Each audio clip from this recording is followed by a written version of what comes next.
시청자 여러분 안녕하세요. 박굴수트입니다. 이번 제2대 국가수사본부 본부장 후보 중에서 3명이 최종 지원을 했었는데 논란이 많았던 검사 출신인 정순신 변호사를 결국에 임명을 했습니다. 국가수사본부장의 역할은 대한민국 경찰의 수사를 지휘 통제할 수 있는 역할로서 경찰총장이 할 수 없는 역할을 하고 있는데요. 정순신 변호사는 검사 출신이고 국가수사본부장에 지원함에 따라서 경찰을 통제하려는 목적이 보인다라고 해서 많은 논란이 있었음에도 불구하고 그냥 통과시킨 모양입니다. 아무리 대한민국이 검찰공화국이라고 불리우고 있지만 정부의 모든 자리를 온통 검사들로 채우려는 것이 아닌가 하는 생각인데요. 정말 검사가 아니면 말도 꺼낼 수 없는 세상이 열려버렸습니다.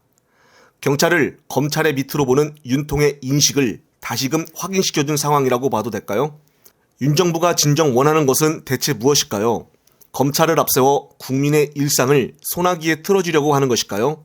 특히나 정순신 변호사는 한동훈 장관과 사법연수원 동기이고 윤통과도 가까운 인물입니다. 정말 충격적인데요. 이번에 이상민 행안부 장관의 탄핵심판 주심이 이종석 재판관으로서 윤통의 동기로 친하다고 알려져서 상당한 논란이 있었는데 이제는 한동훈 사법연수원 동기라고 하니 검찰이나 법원이나 전부 다 윤석열, 한동훈 그리고 50억 클럽과 대장동의 핵심인 박영수까지 모든 라인들이 하나로 다 연결이 되어 있어서 진정한 검주국가를 만들려는 것이 아닌가 하는 비판이 계속적으로 나오고 있습니다. 그런데 이번 KBS에서 대단한 소식을 전했는데요. 바로 정순신의 아들에 관한 학교폭력 문제입니다. 2017년에 한 유명학교에 입학을 한 정순신 변호사의 아들은 같은 학교 동급생 학생을 1년 가까이 괴롭혔다고 하는데요. 결국 동급생 학생의 신고로 조사가 시작되었고 평소 친구들에게는 당시 고위 검사였던 아버지에 대해 아빠는 아는 사람이 많다고 하며 판사랑 친하면은 재판에서 무조건 승소한다고 말하기도 했다고 합니다. 피해 학생은 심한 공황 증세 끝에 극단적인 선택까지 시도를 했고 결국 학교폭력위원회는 이듬해 3월 정순신 아들을 전학하기로 결정을 했다는데요. 하지만 이게 끝이 아니었습니다. 정순신 아들은 기다렸다는 듯이 재심을 청구한 데 이어 행정소송과 집행정지 신청까지 아버지의 도움으로 할 수 있는 것은 모든 법적 대응을 했던 것으로 드러났는데요. 정순신 변호사는 자신의 미성년 아들의 법정 대리인을, 정순신 변호사 연수원 동기는 소송 대리인을 맡았던 것으로 드러났습니다.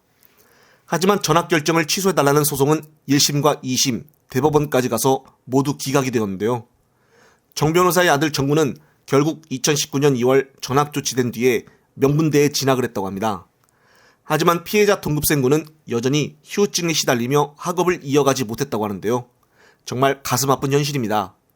아마도 피해 학생은 꽃같은 어린 나이에 학폭을 당해 평생 트라우마에 시달릴 듯해 보이는데요. 경찰청에 따르면 이번 인사검증 과정에서 이 같은 상황을 전혀 파악하지 못했다고 하는데 글쎄요. 정말 그랬을까요? 경찰 수사까지 다 장악하려는 현 정부의 계획이 있었기에 이런 과거 사건이 있었음에도 불구하고 검찰 출신을 임명한 것으로 의구심을 가져보는데 검증 과정에서 몰랐다고 하니 국민들이 쉽게 이해를 할까요?